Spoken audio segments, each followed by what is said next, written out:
Se você é fotógrafo, você já deve ter passado por pelo menos esse problema. Você tem uma equipe de fotógrafos e a 6D, a 5D, a D750, uma Sony, uma Fuji, cada uma tem um tom diferente, uma cor diferente. Eu estou aqui para te ajudar a entender como solucionar esse problema e deixar a sua fotografia e sua pós-produção cada vez mais fluida e, claro, produtiva. Se você está a fim de aprender, assista esse vídeo até o final e eu tenho certeza que isso vai te ajudar de alguma maneira. Fala galera, Henrique Ribas, e olha só, hoje eu estou aqui para realmente solucionar um problema que você deve ter. O fato de você ter várias câmeras de vários modelos ou de várias marcas e as cores não se correlacionarem. Isso é muito importante para que você tenha uma fluidez no seu fluxo e uma tranquilidade final de equalização de suas fotos. E a corales.com.br me enviou isso aqui. Isso aqui basicamente é a caixinha que eu tenho do produto mais importante na sua pós-produção, e que muita gente talvez nem conheça do que se trata. Se trata do que a gente chama de Color Checker. A gente tem de vários tamanhos, Color Checkers pequenos, que a gente chama isso de Passport, que cabe literalmente no seu bolso, e a gente tem os maiores, que são charts grandes, que às vezes em estúdios são muito utilizados. Não necessariamente esse aqui é, digamos, é algo que não se possa utilizar em estúdios, mas aqui eu tenho um produto de altíssimo nível e com a portabilidade que ele necessita. E eu tenho aqui, com base nisso, a possibilidade de utilizar isso para fazer com que haja uma interpretação de cores da sua câmera. É muito importante a gente entender o que significa isso. Mas antes vamos entender o que a Corales é.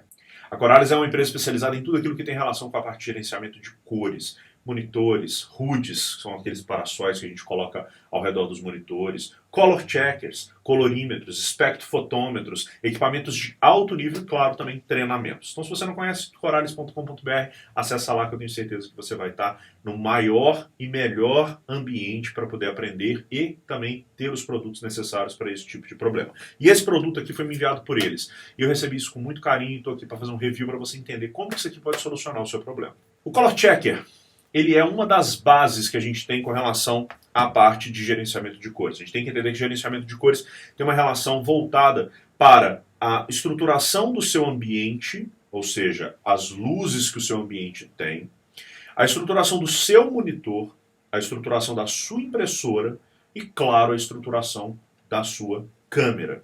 Muitas pessoas se preocupam única e exclusivamente com o monitor, esquecem do ambiente, esquecem, por exemplo, das cores e das luzes que você tem no seu ambiente. Outras se preocupam com esses dois pontos e esquecem da câmera.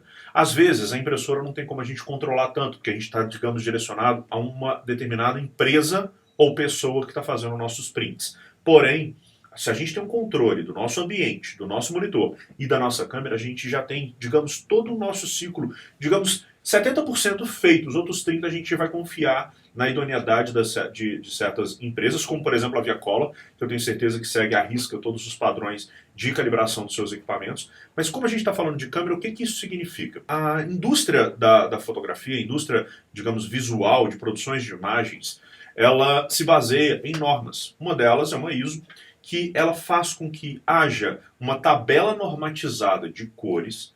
Cores essas que têm valores com determinados tipos de intensidades de cores, variação dessa cor, intensidades de luminescência, de luz. E a partir do momento que a gente entende desse ponto, a gente sabe que um azul numa determinada tabela de cores normatizada é aquele azul independente de qualquer coisa. Mas o seu sensor, ele interpreta esse azul diferente. E aí para isso que entra esse produto. E é aqui que a gente vai, digamos, entender que quando a câmera fotografa esse determinado elemento, ela registra como ela capta esse azul, armazena no sensor, e através desse item que foi armazenado, nós vamos comparar o que ela registrou com a nossa tabela. É simples a teoria. E aí, para isso que a gente precisa de um aparelho específico. Não adianta pegar um papel qualquer, mandar imprimir uma tabela de cores, como vocês vão ver no nosso Color Checker, e achar que a coisa está sendo feita. Porque o Color Checker ele foi impresso, foi desenvolvido para que as cores ali sejam neutralizadas e seguindo exatamente o padrão correto de identificação e que as cores ali realmente são normatizadas e tem um padrão muito bem puro com relação ao que a gente precisa ter. Aí, a partir do momento que a câmera capta o azul, vermelho, amarelo, verde, assim por diante, ela vai comparar nessa estrutura com o software e a partir disso a gente gera o que a gente chama de perfil. A gente tem várias maneiras de fazer isso, eu vou mostrar duas principais, que são o uso do software da própria X-Rite, que é a fabricante desse Color Checker Passport, e também através do DNG Profile Creator, que é um software gratuito da própria Adobe. Então vem cá comigo que eu vou mostrar para vocês. O procedimento agora é muito simples. O que a gente vai fazer? Nós vamos pegar o nosso Passport, vamos abri-lo, porque ele tem dois lados, como você pode ver no unboxing. A gente tem essa área que eu tenho um cartão cinza, aquele famoso cartão cinza que você já deve ter usado nos seus cursos iniciais de fotografia. E eu tenho também a parte, digamos, da tabela de cores. É aqui que a gente vai fazer o uso e o clique da nossa informação. É importante que esse elemento esteja iluminado frontalmente para que ele pegue as nuances de tons. Se você colocar ali, digamos, somente na contraluz e não ter uma iluminação frontal suficiente, você pode ter um problema na interpretação dessas cores. O ideal é que você faça também a possibilidade de ter, às vezes, com ISOs diferentes para que você tenha uma variação de como que o sensor se comporta em esses dois planos. Mas a partir disso aqui a gente tem uma visão já completa do que eu preciso. E aqui eu vou usar uma câmera para a gente poder captar isso. A câmera que eu vou usar não é uma câmera, digamos, tão comum. Essa é uma GF-X50R da Fuji. Tá? A Fuji deixou comigo durante alguns meses para a gente poder fazer alguns projetos, alguns testes, algumas informações. É uma câmera médio formato de 50 megapixels, tá? Por isso que eu falo que não é uma câmera, digamos, comum de se ver.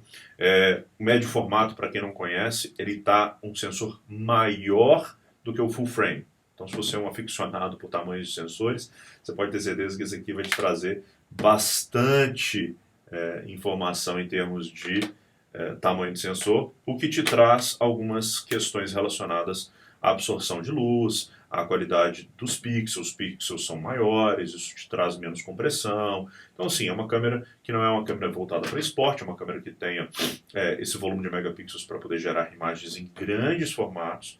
Ela tem uma proporção diferente de uma 2x3 que você está acostumado, né? Então, não é algo que você vai estar clicando, por exemplo, um carro de Fórmula 1, uma pessoa correndo, porque o clique dela não é tão rápido. O ISO dela também não é tão elevado, porque ela também tem uma veia voltada para uma iluminação mais precisa e mais trabalhada. Tá? A gente vai usar ela para a gente poder ter como base dessas informações. A configuração que eu vou usar aqui nela é basicamente um ISO 400, uma abertura 2.8 e uma velocidade de 1 para 60. E eu vou fazer agora o clique. Eu vou usar esse ângulo porque eu tenho uma luz exatamente aqui na minha lateral que vai me permitir ter esse clique. Eu vou agora só me posicionar para que eu tenha o quadro inteiramente preenchido com ela. Perfeito, eu só abaixei um pouco a velocidade para 1 para 30. E eu vou usar agora a mesma configuração, claro, vou fazer os ajustes de compensação, porém eu vou mudar agora para um ISO maior, para a gente poder ter essa, digamos, diferença da máxima de um ISO mais elevado aqui que a gente possa ter. No caso aqui eu vou usar um ISO, digamos, mediano, um ISO 2000, não seja tão alto, mas também não tão baixo, né? Vou compensar aqui com a velocidade, vamos ver se por acaso isso aqui vai se comportar bem. Beleza, no caso que eu usei o ISO 2000, 28 e 1 para 250. Agora vamos voltar para o computador para a gente ver como é que vai ser a situação disso tudo e a gente ver como é que vai ser o comportamento dessas variações de cores, o que ele vai estar interpretando diante da nossa captação. Quando a gente começa o processo, a gente precisa de softwares para isso. Primeira coisa, os softwares tanto da Corallis quanto da própria Adobe, eles precisam que o arquivo seja em DNG. DNG é um formato em RAW, porém criado pela Adobe, que normatiza o arquivo e não tenha as características, digamos, da câmera especificamente, e isso possibilita que qualquer câmera seja aberta com tranquilidade nos dois softwares. Então, para isso, a gente vai usar um primeiro software gratuito, que eu vou deixar o link aqui na descrição, que é o DNG Converter. Então, vamos lá para a gente poder entender. Só para vocês saberem, esse é o link que eu vou deixar na descrição, como eu já disse para vocês. Aqui a gente tem uma página só sobre o DNG, e aqui a gente tem vários tipos de possibilidades de downloads, tá? Eu vou colocar direto para vocês o DNG Converter, o Adobe Digital Negative Converter, e aqui a gente tem tanto para Windows quanto para Mac, ok? Ele é um software gratuito, tá? Então eu vou acessar o meu querido Converter. Eu, além daquelas fotos, eu tirei outras, tá? Só para a gente poder ter a visão perfeita do que a gente vai fazer. Eu vou selecionar uma pasta, no caso essa pasta que eu estou trabalhando. Então tá aqui os vários arquivos em RAF. RAF é o RAW da Fuji. Vou clicar em selecionar. Daqui para baixo não vai fazer tanta diferença para o que a gente vai fazer, tá? A gente vai manter a compatibilidade máxima com o mais alto nível de compatibilidade do arquivo em DNG. Só que eu vou escolher aqui qual que é o local de saída, para que eu não me bagunce com relação ao que eu tenho dos RAWs. Então eu vou criar uma pasta chamada de DNGs e aqui dentro clico em selecionar, vou clicar em converter. Então a partir disso ele começa a minha conversão. Nessa conversão ele é relativamente rápido, dependendo do volume de arquivos que você vai ter, tá? Então vamos esperar isso aqui acabar, que a gente prossegue logo depois. Então tá aqui a nossa pasta com os nossos DNGs criados e é a partir disso que a gente vai lidar com todo o processo. Esse software agora pode ser fechado, não tem mais necessidade de trabalhar com ele. E o primeiro que eu vou trabalhar agora é com o DNG Profile Editor. O DNG Profile Editor ele é um software proprietário da própria Adobe. Vocês viram que deu um probleminha aqui para abrir, porque como a gente transfere ele fora da App Store, pode ser que ele tenha um probleminha no ato da sua abertura, mas não tem problema, a gente clica com o botão direito, abrir, e ele me dá o abrir, e a partir disso eu tenho ele disponível para mim. Ele inicialmente ele começa apenas com esse layout. Deixa eu fechar essa tela aqui para a gente não se bagunçar. Esse aqui está o próximo que a gente vai poder trabalhar. Então está aqui um software esperando o que a gente vai fazer. Eu vou vir cá em File, abrir um arquivo em DNG, vou escolher o arquivo no qual eu quero que ele abra. Então, a partir desse momento, ele abriu para mim. Vou dar um zoom nessa foto para poder verificar o chart, só para ver se a nitidez dele está ok. Lembrando que isso aqui é um arquivo de 50 megapixels, então se eu posso dar zoom, vocês vão perceber que eu já estou em 300%, ainda tem uma qualidade bem interessante. Quando eu mudar aqui para chart, vocês vão perceber que ele cria, deixa eu dar um zoom de volta aqui para vocês enxergarem, 4 bolinhas. Essas 4 bolinhas eu vou inicialmente posicionar mais próximo da borda do Color Checker e a partir disso eu vou dar um zoom para poder ter uma certeza do posicionamento. Vou colocar cada bolinha em cima do seu respectivo tom. Ele sempre está buscando quais são os cantos, colunas e linhas. E a partir disso eu clico em criar Color Table. Pode ser que ele gere algum problema a respeito disso. Basta você reposicionar algum deles para a gente poder ter a localização correta da tabela.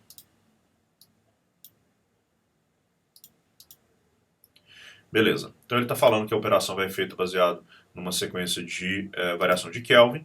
Ele já identificou as variações de tons, tá? Então ele está percebendo que de acordo... Lembra que lá no início do vídeo que eu falei com vocês que ele está percebendo que o azul, numa tabela normativa, ele tem talvez mais ou menos intensidade. Então repara só, do lado esquerdo é a captação, do lado direito é qual que é a variação que ele criou.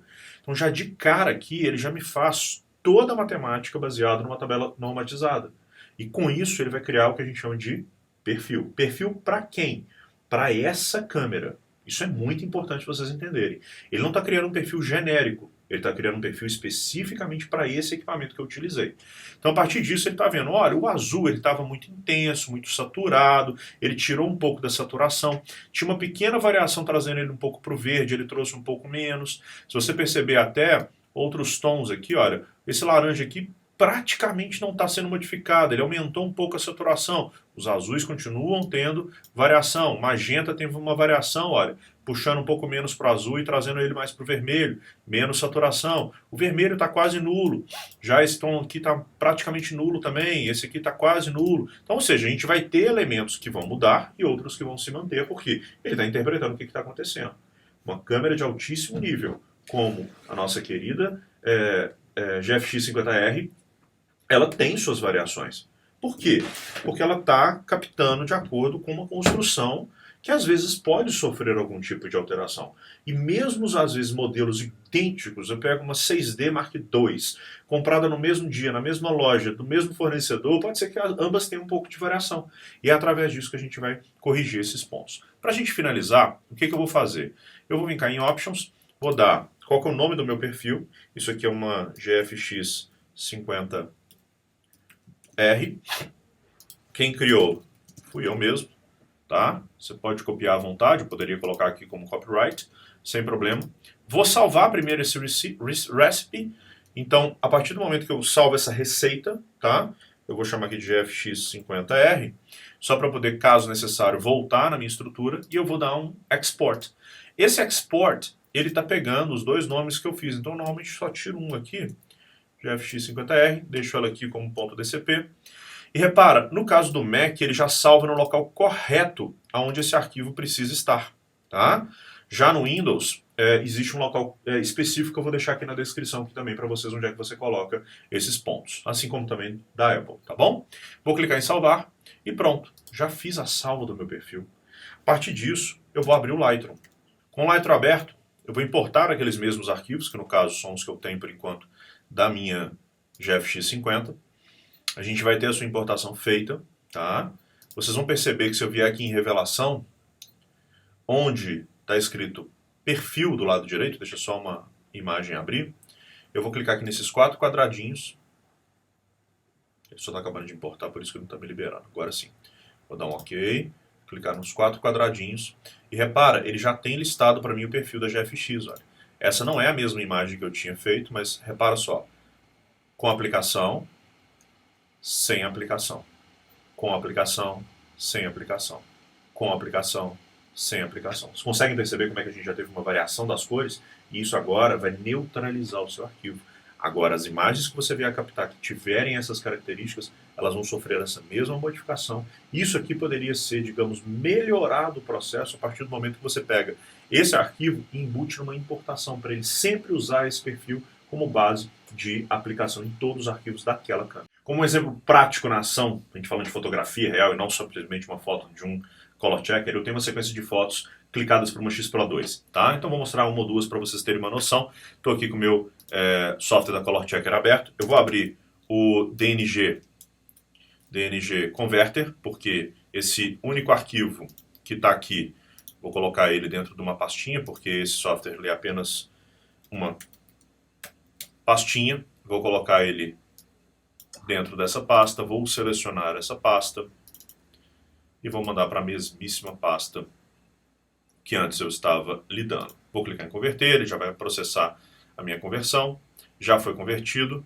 vou dar um OK, posso fechar essa informação, vou achar aqui os meus DNGs, eu tenho o último arquivo aqui gerado, que é exatamente esse aqui que eu acabei de criar, acho que ele não vai abrir aqui porque ele é um pouco pesado, mas vamos arrastar direto aqui para dentro do sistema do Color Checker da X-Rite para ver como é que vai ser o comportamento disso para criar o nosso perfil. Pronto, já identificou para mim as minhas informações, vou dar um criar perfil, ele vai automaticamente já dar um nome, colocar na pasta certa, clicar em salvar, ele já vai fazer a salva, assim que acabar a gente vai voltar agora para o nosso Lightroom. Pronto, foi criado, a gente vai agora fechar esse software e eu vou abrir o Lightroom num catálogo que eu tenho as informações que realmente são importantes para vocês enxergarem essas imagens aplicadas com o novo perfil. Então tá aqui nosso catálogo aberto, imagens feitas com Canon e Nikon. Vou procurar aqui agora dentro dos meus metadados, Canon e Nikon não, Fuji e Nikon. Vou procurar aqui dentro dos meus metadados as feitas com a X Pro 2. Vamos procurar uma foto de impacto aqui com cores. Deixa eu diminuir um pouquinho o zoom. Vamos procurar um aqui, deixa eu ver se tem alguma coisa filtrada aqui, já que esse catálogo é bem antigo. Aqui, ó, tem uma coisa interessante, uma das fotos interessantes aqui. Primeira dança, repara, ela está com um perfil de cor, tá? E no caso, eu tenho o perfil da X Pro 2, olha. Ele já automaticamente, ele dá uma leve clareada na foto, ele tira alguns tons, ele modifica os tons de azul. Olha o azul do terno, como é que dá uma melhorada por conta de toda a característica. Olha o vermelho lá atrás da convidada, né? Olha o tom de pele, como é que ele dá uma leve mudada. E com isso a gente tem agora a realidade do que é uma aplicação de algo como isso. Eu poderia ter inicialmente já aplicado um perfil como esse diretamente nessa imagem para, a partir disso, a minha interpretação já ser fiel à minha necessidade. E quando eu tivesse uma necessidade, como por exemplo as fotos da Nikon desse mesmo evento, eu ter essa pequena variação de cor, que milimetricamente ainda vai existir, mas que seja extremamente consistente para que a coisa esteja arredondada e nada de tenha muita modificação e nem me dê trabalho demais para equalizar na unha tudo que eu preciso.